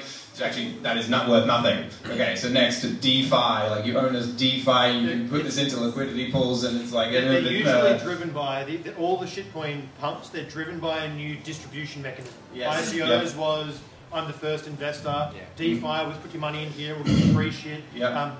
Strangely enough, the tokens on Bitcoin is an interesting one because it's kind of proof of block space consumption. You had to spend the Bitcoin fee to get the shitcoin, but as we saw, that's kind of done its thing. Is that it? Like, what other token distribution mechanism is there? And to be fair, it's tiny compared to the Ethereum things, right? So it's really just an NFT attempt, imbuing it with Bitcoinerization there, try and get it to more value, but it's just another NFT rehash. We've done the NFTs, we've done the DeFi, we've done the ICOs. There isn't actually another way to package up nothing as something. Yeah, I don't think there is, I'm trying to figure it out. If anyone in the audience knows how I can package up nothing as something. I do know. JP Morgan's going to package up all their toxic stocks and bonds, and they're going to put that on chain. That's actually what's happening. All right. Yeah, go ahead. I'd close out by saying you are all subject to the biggest scam and you don't know it. And that's leaving your pension in the traditional system. And if you have hundreds of thousands of dollars of your hard-earned pension money in the traditional system, you are going to get rugged. And if you do not get it out and get it into Bitcoin, you are not going to have a retirement. Having moved hundreds of thousands, if not millions of dollars over the course of the last few months into Bitcoin and out of traditional funds, once you have done it and you look back at the way that your funds are managed in traditional super, you will never go back. I don't give financial advice. I can tell you what I do. And I have moved 100% of my superannuation into a self-managed super and self-custody Bitcoin. And you are bananas if you don't consider doing some of that. Yep. Absolutely. All right, we're going to try to get through a few of these a little bit more quickly. What have we got here? Now, there's someone asked, I'm not sure sort of what they were getting, but they asked how they can start in Bitcoin. I'm going to interpret that, I guess there's two ways of interpreting that. I guess it could be like, how do you just buy some Bitcoin? But I think there's plenty of people here who can help me with that. So perhaps I'll interpret that question as someone who might be looking at a career in Bitcoin or contributing some way to Bitcoin and being a part of the whole revolution, as it were. So I've kind of been in Bitcoin since early 2020, like way later than a lot of you, and certainly way later than a lot of the panel, Michael particularly. The answer to that question is proof of work. Put the effort in, be selfless about it, enjoy it. Like, we all are here because we enjoy talking about Bitcoin. We all put effort in and energy in, and we all love talking about it with our friends and family, and you go through waves of coming across as a lunatic and enlightened, depending on what the price is doing. But fundamentally, it's proof of work. Like, you put yourself out there, start putting effort in, you start working in it, you find like-minded people, you have ideas together. Bayani's a great example, like, with putting effort in and work in, and it becomes a self-fulfilling prophecy. Like, before you know it, you'll be working in Bitcoin. I'm very privileged that I met Michael and particularly his brother Peter, and we started the Bitcoin Advisor at the start of last year, and that was as a result of us putting effort and time and energy into Bitcoin and Bitcoiners and helping people and putting proof of work, and that proof of work will very quickly turn into a full-time career in Bitcoin. I now earn Bitcoin, I live in Bitcoin, I work in Bitcoin, I talk to Bitcoiners every single day for many hours a day, and we're having a lot of fun doing it. We're not doing it because we have to do it, we're doing it because we want to do it, and we're growing an amazing international team of Bitcoiners and helping as many people as we can get Bitcoin off exchange. And that's come from proof of work and putting the time, energy and effort in. You all do, you're spending your time learning about Bitcoin. That translates into talking about it a lot, orange pilling people, and you will find that whatever skills you have, some way or another, translate into doing that in a Bitcoin way. So. Yeah. Step 0, before you go into step 0 of digital, is the physical. And you've shown up here, and that question was from online, but I'd say find your local meetup or local community.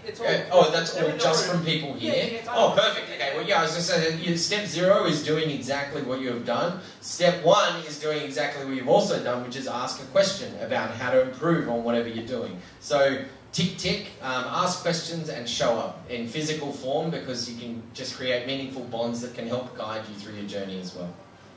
Yeah, I mean, I like what Andy said, in proof of work and start the side project, right? I started studying on-chain because I was fascinated by it. And that was it. There was no kind of end goal. I just started learning about it, and it turned into a career, right? So you kind of build this thing on the side, and eventually it consumes 5, 10, 15, 20, 100% of your time, and you find the niche, right? So go down the path, a very capitalist route, find the gap in the market that you're interested in, and just run it.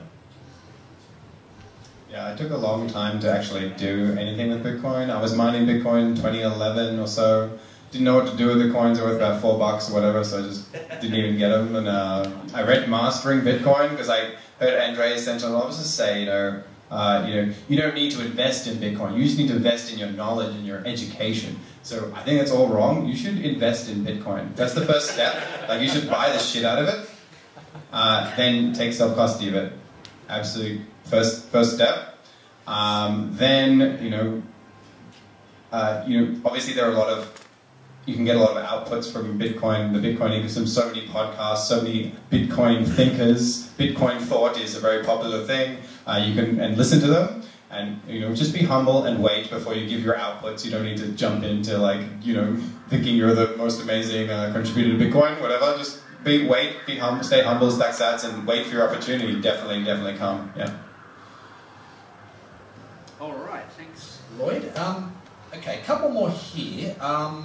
All right, this is one for the... I'm not sure who to aim this one at specifically, but it's a question that does come up. Will self-custody realistically ever be able to be outlawed?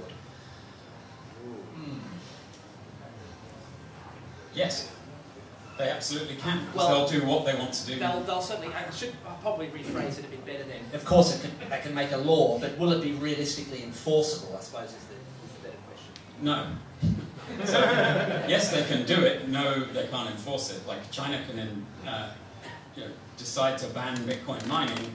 Did they ban Bitcoin mining? Well, they impacted it, but did it evaporate off the face of China? No, absolutely it didn't. Similar things go for laws. Like, yeah, absolutely they can pass a law to ban self-custody. They did a 6102 in the US to ban ownership of gold. Did that mean every single person in the US didn't own gold? Absolutely not. Like, there were lots of people who still had gold. It was an unenforceable law. Now, it doesn't mean there's not lots of statist, members of society who complied and handed over their gold and took the fiat in exchange and restocked the empty Fort Knox that's still empty. Yes, they can legislate it, but no, they can't enforce it. And actually, more fundamentally, one of the broader conversations we have with clients is about asset protection and estate planning. Is how do you make sure your Bitcoin is protected from being co-opted or taken or forced? We have clauses in the contract that are anti-duress clauses, so that if a judge compels you to hand over your Bitcoin, you have to sign a Bitcoin transaction to not perjure yourself or not be in breach of what you're asked to do. But with an anti-duress clause, we don't have to comply if you're under duress. And that gives you amazing legal protections against having to hand over your Bitcoin in a duress situation, not just legally, but physically or others. So there's all sorts of mechanisms, both legal, physical, and other technological reasons. What stops that same court from just compelling you then, rather than the person you're... Typically, jurisdictional arbitrage is one big benefit to that stops that happening. But similarly, the court then has to compel multiple parties to comply. Now, invariably, it's not a strategy to avoid payment or avoid compliance. It's usually a negotiating tactic with opposing counsel to say, well, this is going to be really difficult for you to do. Maybe we'll pay you 5 cents on the dollar. And so it gives you a much better negotiating tactic around asset protection than necessarily just handing over the asset. I think that's a pretty comprehensive answer. I might go to a different question I think it's probably best aimed at James. And I think it's a question that, we all know what the Bitcoin price cycle is like, but do we consider that this idea that every cycle we get to a certain point, then we're going to get our wealth cut down by 80%? That's the question here basically, is do we always expect retracements of 70 to 80% in future bear markets? It's a great question actually, and I might attack this with an extra point of my own, which is everyone's like, oh, diminishing returns, right? Same ballpark as we'll never go below the previous all-time high. It's like based on what rule, right? Anything can happen. So look, the interesting thing is that the ETF, I think, has changed the game, and the reason why is that people who let's roll this ball forward by 2-3 years. Funds, investors, high net worth individuals, pension funds, whatever it is, they've got 0.5% allocated to Bitcoin. When Bitcoin price goes down, they will have to buy to get it back from 0.04% back to 0.05%, right? So there's an underlying rebalancing. There is also an overlying rebalancing. It goes too high, they need to sell. Now, that's probably going to dampen the downside. But the thing with being a bear is that they lack a bit of passion, right? Because you can only go from, you can only make 100%. The upside is infinite. Bitcoin price has no ceiling. But the downside is you sell it today and it goes to zero, well done, you made whatever the sell price was. So bears kind of lack any kind of conviction in life. So at the end of the day, more people buy. There is more buy-side pressure. So I suspect we'll have a softening of the downside, simply because of the size of the capital that we rebalance on. Now, on the upside, if you think about an S-curve, right? I mean, how many people that you know actually own Bitcoin? In terms of the S-curve adoption, it's very, very small. I ran some numbers the other day. There's like 40 million, and this is our up-bound estimate, 40 million unique, what we call entities on chain, right? We all have multiple addresses, trying to cluster those together, but this is not a perfect system. There will still be lots of DCA sat stackers where you account for 50 entities. So upper bound, number of UTXOs owned by individual, upper maximum bounds, probably about a quarter of this is about 40 million. That's a fraction of a fraction of a fraction of the world's population. So we're not even at the start of this S-curve. So people keep talking about diminishing returns, and I think we're going to get a softening of the downside, but I think people are massively misunderstanding what the upside looks like, right? Bears just don't have enough juice to keep the bulls going. Like, the bulls will win over the long term.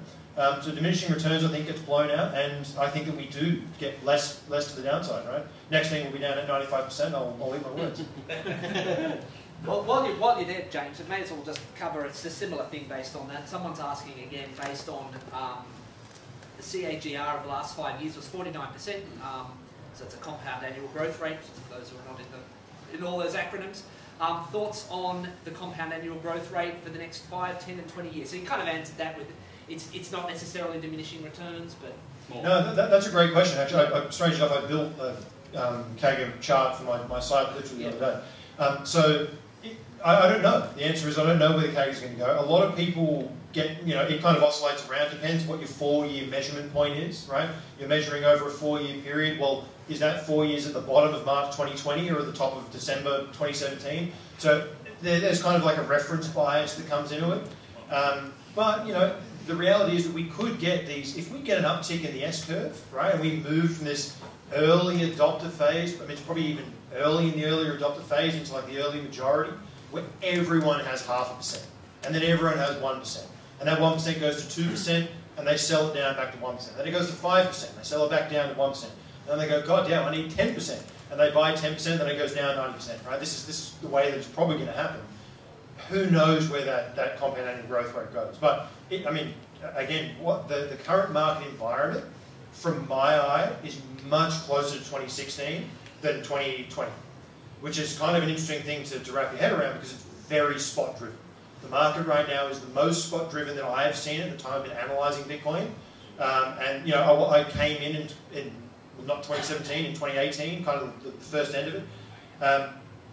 I've never seen a spot-driven market like this. And everyone's pointing at derivatives, saying derivatives control. And it's like, I'm sorry, they just don't. Right? Spot right now is in control. People aren't factoring in a true spot-driven rally, and these ETFs just add fuel to that fire. All right, we might go. What do you think? Another 10 minutes, I think, might wrap it up. But also, I'll try to get through these. I think if I've missed your question, it's probably because the answers sort of have come out in a lot of what we've been talking about, so it probably hasn't necessarily been missed. But I want to bring Lloyd back in. There is a question here which I don't think has really had any coverage. Thoughts on PayJoin, which is a BTC, Bitcoin Privacy Protocol. Do you have any thoughts on that one, Lloyd? Sure. Yeah, sure. Yeah, PayJoin's cool. My friend Dan Gould works a lot on that. Yeah, so PayJoin is where maybe you make a payment and the receiver of the funds also contributes money and it just goes back to them. Okay, so it's like a weird transaction where the receiver is also joining in and it helps break common input ownership heuristics, so figuring out who owns that fund or doing chain analysis, trying to understand who the owners are, because there's multiple entities, on-chain entities, contributing to the same transaction. It looks kind of weird and the analysis kind of breaks down. Yeah, I don't know. For me, I don't think it's something you would pay too much attention to at the moment. You know, if you really want that kind of service, then you look around, you're enthusiastic. But otherwise, I think that kind of system is going to get bigger, but you're not really going to notice it and you don't need to think about it. You know, one thing that's happening is Wasabi Wallet is paying other wallets to put their transactions into CoinJoins, right? I can see this happening a lot more. So when you want to make a Bitcoin transaction, you just don't make it, but maybe you join a big batch transactions together. That helps with privacy, it makes it a bit cheaper. So that's why I think that those kind of things will go in. They'll be invisible. Users may in the future, and also institutions may want to just batch things. A lot of exchanges and things batch things together. PayJoin is kind of like one component of a batching mechanism that will probably be popular in the future. Yeah. Yep. Okay.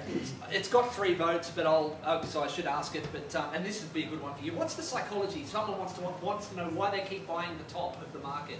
So I suppose it's a psychological. That's a great question. We're programmed to do it. Yeah. The reason why human beings buy the top is because from an early age we're trained to avoid risk.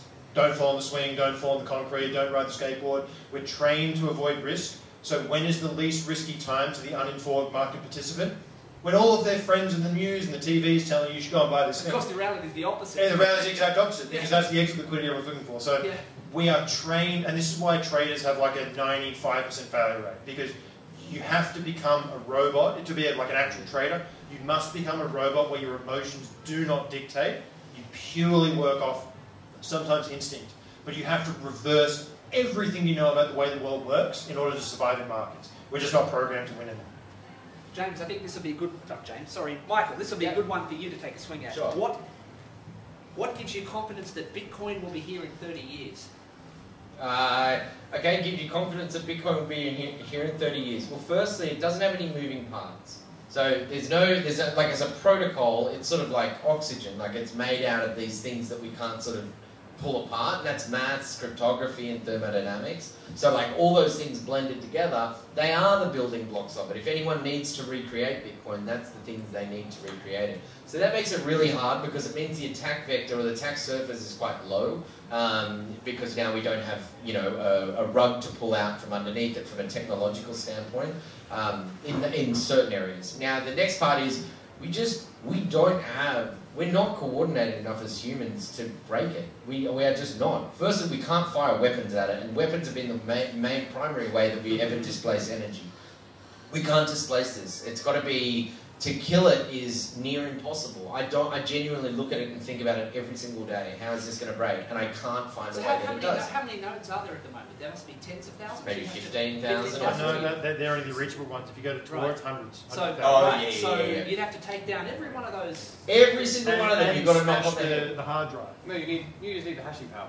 Sorry, technical point. Sorry, yeah, you need to basically get the miners to point all their guns at a different network, and then the hashing power goes down. But it is really, really strong. Like, you're looking at a thing, just don't even think about it like money. Think about it like a rocket. It's reaching escape velocity. And when I say escape velocity, it means not like the rocket runs out of fuel and is going to fall back down to Earth. That would happen previously. It's entrenched now. There's regulations around it. There's guidance on how to run exchanges. It's now on the, traded as an ETF. It can't go back. Like, the escape velocity is past. How it would break, or why would it be around in 30 years? If people have too much incentive to keep it around. Game theory. But literally, it's very clever like that. So this would play into another question, and maybe you can take it tilted or otherwise the others can. I'll ask it to the panel anyway. So if there was to be an attack on Bitcoin, what would be the method that would be most likely to succeed? Let's easily, 100% breaking elliptic curve cryptography, but underneath it. But that assumes that it can be broken in terms of, 100%. It may not. Yeah, let's assume if it's not that, then it'd be governments basically labeling ownership of Bitcoin like ownership of, kiddie porn or something, which is basically people will not be associated with it, not have anything to do with it, all that kind of stuff. That's just the first thought. I don't know. Yeah, I mean, because the caveat is it has to succeed, right? That's the most likely to succeed. I think the attack vector that concerns me the most is probably that they come in with really adverse tax environments where they basically say if you own Bitcoin, unrealized capital gains because it's an intangible asset or some bullshit like that, self-custody, those kind of attacks where they don't make it illegal but they make it really painful for you to own it. That's the attack that keeps me up the most. I actually like that attack, I hope they try it kind of thing. Yeah, I think that one of the main purposes of Bitcoin is to expose them. Yes.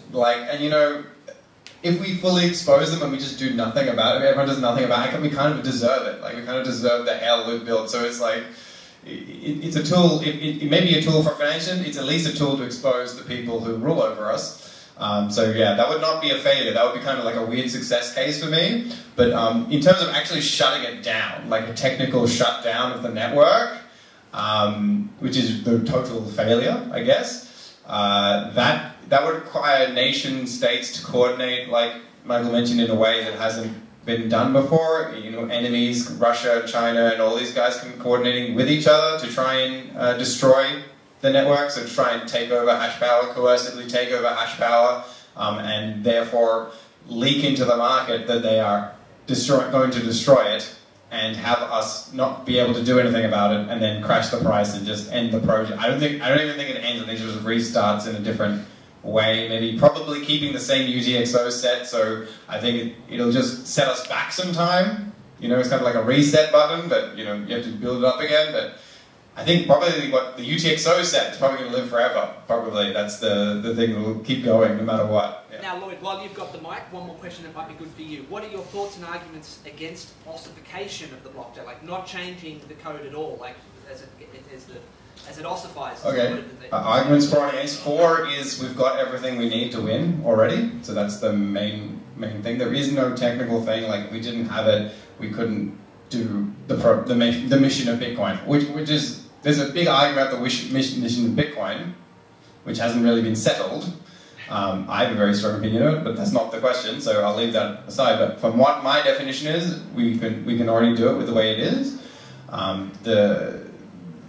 The argument against ossification is that if we can make a change that makes things simpler, then that should be better, because the current financial system, actually, what we're trying to do is make a simpler system. The current financial system doesn't have 21 million, has many complicated ways of creating money and many complicated parasites who extract value from it. And actually, it's a big problem with complexity. Unnecessarily arbitrary complexity all over the thing. Fiat or Ethereum?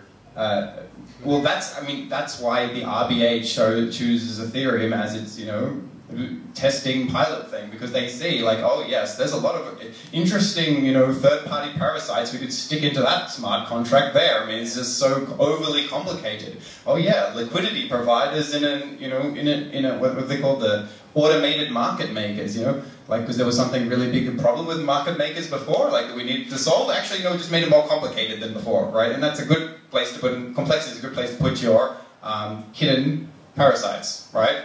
When you're trying to extract value. That's why complexity exists. That's why Bitcoin is a simplification. So if you like, the reason not to ostracise Bitcoin is we can make change that actually make the system simpler and all the layers above it simpler. And that's really the defining goal of the thing in general, right? Yeah. One more question about, and we don't really have enough time to do this question justice, I don't think, but there's a question about what El Salvador is doing with Bitcoin. Thoughts on that? Volcano bonds, obviously use as a implementation as legal tender, that sort of thing. Quick thoughts on El Salvador? I have a weird thought that just came to my head. Is like, that El Salvador, they like kind of lined up all the criminal guys with the tattoos and the pants, and I was like, that would be good, like, if they did put that effort into protecting Bitcoin or something and, like, letting us run Bitcoin services over there. Because one trend in Bitcoin development, and it's a sort of trend in crypto development, is, yeah, making overly complicated solutions because you just can't run a server in one place. And so you put, yeah, we're doing Tether, but, you transfer it on Tron over there, and it's like, what if we just have a server and just run it? And so what I would like, if these countries who are like, strongman dictatorships who want to do Bitcoin stuff, just let us run servers there and, it'll be sweet. That's what I think that should be their next move. Yeah. Oh, go. You can take it till. No. All right. Got nothing. Well, one more question then. I might get into trouble for this one because it's a bit of a crass point, but someone has asked it, so fine, good. Price predictions, end of 2024. You want to do that? Yeah. Yeah, go for it. That's what you reckon, Andy. Yeah. Overrun that. How are you going to answer it? Base case. Best case. Base case. We talked about this the other week. Yeah. I think peak is October 25, and so if I was going to call that, I'd say 700,000, because I'm an absolute bull. End of this year, 24, post-halving, 150. I think you've seen 100k this year and 200k next year. Yeah, I definitely think we take a run at all-time high this year, and I think once we get there, I think 100k just happens. So it'll be a repricing, I suspect. About the same as what's happened. I think definitely not going to be lower than it is now by the end of the year. I'd say higher. It might be marginally higher, but then it's kind of like there's this time between the halvening and things get constrained. I don't know how long it takes to blow through the froth, the Mt. Gox, and all this stuff, right? But there is, I think, the expert here is so obvious. I was just ready, James, yeah. No, I think it will be slower than you expect, and then it will happen, right? And that's the thing. It will probably grind. This year could be very, very boring. But again, the other thing, who knows what happens, how much money they're going to print for this election? I don't know, but it could be a lot. So that could be a big... The problem is we're in a world where politics... In fact, this is probably a thing to take away. We left the era of the central banker last year. We entered the world of the politician. We're just in a world where the macro is going to be dictated by political policies, not by monetary common sense. And that it makes things very hard to predict, very volatile, but also very violent when they do happen. I mean, I threw out silly numbers, but at the end of the day, the way that I look at it, I think supply over this epoch has been diminishing, and that's the first time that that's happened. And as that supply contracts more and more, and if it becomes particularly contracted, price can dislocate massively and very quickly. So, like you say, it can happen slowly, but then all of a sudden it can really fucking happen. And I think when we look at things like ETFs and you start considering passive allocations, the reason the Magnificent Seven are the Magnificent Seven is because there's this feedback loop of investment into those stocks as the best performing stocks. So the passives have to invest more and more because it's the best performing stock.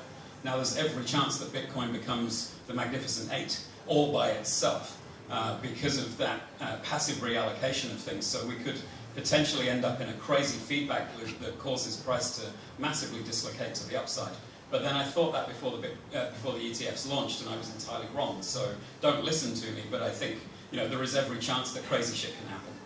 A few things I would add to that in my 10 years of observing the way this market has moved is that whenever anyone ever asks you, what do you think the Bitcoin price will be at X time, the most likely answer is the price actually is now, because the price it is now is already including all of the market information. So that's the most likely price, logically. But if we ask for a prediction as Bitcoiners, we generally think that in some future time it's going to be a lot higher. But what I have noticed is that every prediction that you've ever had, particularly from people who believe in Bitcoin, has always been exceedingly way more bullish than what the reality has been. Unfortunately, it seems that every time we have a new higher price, it always appears each time, no matter how many times you've been through it, that hyper-Bitcoinization is now finally happening, and that this is it, this is the one where it'll just go and, it won't crash again. But of course it crashes, and it crashes from a point that's lower than where everyone expected it to go to. So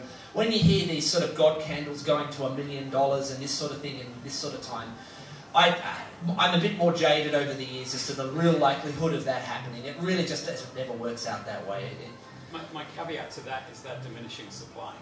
And once we get to diminishing supply, and you have... Let's go to exchange. I have another view on that as well. Because of course we obviously understand the importance of the halving. The idea is, and I think 80 or 90 days now we're due a halving, and that means that the new supply of Bitcoin will drop from 6.5 Bitcoin down to 3.25 Bitcoin every 10 minutes. That's an overnight halving for those that are new, that didn't know that already. However, that isn't the only source of supply on the market, because every time you get a rapid increase in the price, you suddenly have all of these newly minted Bitcoin millionaires who suddenly decide, oh hey, I can retire now. And so now the Bitcoin, all of the new stackers have to essentially fund the lifestyles of these newly minted Bitcoin millionaires. And they can have this lifestyle without dumping all of their Bitcoin. I know a few of us in this room know some these are solid Bitcoiners, they believe in it. But let's face it, they're buying themselves supercars and light industrial units and houses and boats and all. Who is paying for that? Stackers. New stackers have to pay for that, and there will be more of those kind of guys looking to live according to their newly acquired wealth. They want to live like the wealthy people they actually are, and so the remaining stackers have to support that. So I do see that. I don't know, James, you'd be the better insight as to what extent that would have on... Does it have a bigger impact on supply than what the halving would? That's very real, and I forget who put out the tweet. I know I retweeted it, so it's somewhere on my timeline, but someone was saying that we're not talking about $100 Bitcoin anymore. We're not talking about $1,000 Bitcoin anymore. To acquire a whole coin, you need to put in Australian dollars like 60 grand. It's a lot of money. So I think the difference with this cycle is people really had to work for that one coin. Like that's a meaningful amount of money now. That's not $1,000. That's not funny money. That's like you've invested a serious amount of your net worth. You worked for it, and I think that's a bit of a mindset shift. That if we think, a lot of people bitch and moan about the 2017. They measure, oh look, we're at 20k. If you measure from the absolute all-time high where only I bought, and you compare it to now, like you're only up X%. It's like, yeah, but there's 5 or 6 years of all sorts of stuff going on within there, where the holder base has changed.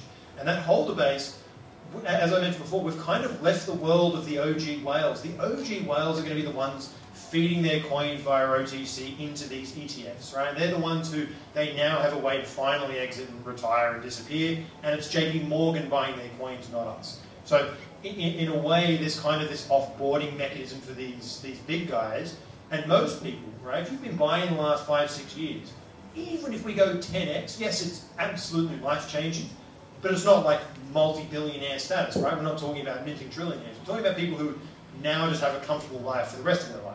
So I think that there is definitely that component, but you're going to see a lot more of that in the crypto world, where people do go from zero to everything, right? That's a very, very real source. And of course, that's why it whiplashes back right down to where it started. And the last thing I'll say on the halving has more of an impact the higher the price is.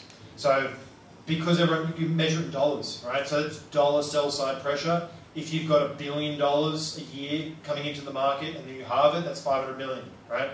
If you've got 10 billion, price is 10 times higher, the higher the price is, the more of an impact that halving will have. So it's one of these things where the halving is actually a USD phenomena rather than a BTC phenomenon. It's kind of a weird way to think about it.